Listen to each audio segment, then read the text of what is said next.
नमस्कार, online notes नेपालमा यहाँहरूलाई स्वागत छ। आज हामी स्लाइड्सको लागि हेडर र फुटरहरूको बारेमा केही सिक्छौं र योभन्दा अगाडि हामीहरूले फर्म्याटिङ इमेजेसहरूको बारेमा सिकेका थियौं।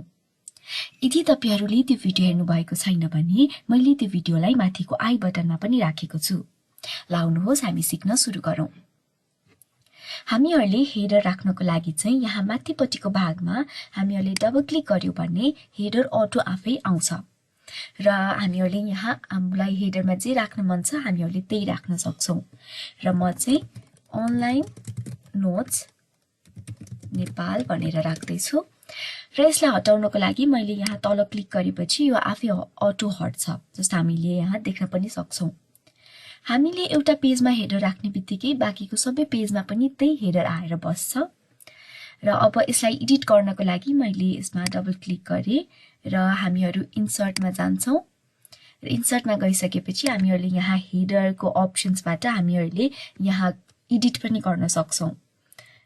जस्तै म एउटा कलरफुल वाला हेडर वाला राख्छु र मैले यहाँ अनलाइन नोट्स नेपाल लेखेको आइसकेको छ। अब म यसलाई फेरि तल गर्ने बित्तिकै तल डबल क्लिक गर्ने बित्तिकै यो आफै हटेर हाम्रो हेडर बसेको देखिन्छ। यसरी हामीहरूले हेडरलाई राख्न सक्छौं। हामीहरूले या त इन्सर्टमा गएर यहाँ हेडर एन्ड फुटरको अप्सन्स युज गर्न सक्छौं या त हामीहरूले डिजाइनमा हेडर खोल्ने बित्तिकै डिजाइन ट्याब नयाँ खुल्छ र त्यहाँ पनि हामीहरूले हेडर एन्ड फुटरको अप्सन्सबाट एडिट गर्न सक्छौं। हामीहरूले दुईटा ठाउँबाट हेडर एन्ड फुटरको अप्सन्सहरू युज गर्न सक्छौं। अब हामी फुटरको बारेमा सिक्छौं र फुटरको लागि हामीहरूले सबैभन्दा तलको भागमा गएर डबल क्लिक गर्छौं र फुटर आफै खुलेको देखिन्छ। हामीहरूले जसरी हेडर राखेका थियौं हामीहरूले फुटर पनि त्यसरी नै राख्न सक्छौं र एडिट पनि गर्न सक्छौं।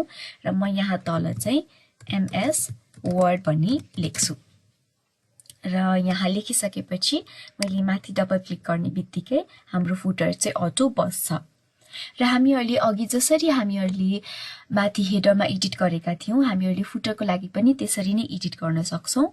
इन्सर्टमा जाने र हामीहरूले यहाँ फुटरको अप्सन्सबाट हामीहरूले एडिट गर्न सक्छौं र हामीहरूले फुटर या हेडर रिमुभ गर्नको लागि यहाँ तल रिमुभ फुटर गर्यो भने हाम्रो फुटर रिमुभ हुन्छ। यसरी हामीहरूले हेडर र फुटर राख्न र एडिट गर्न सक्छौं।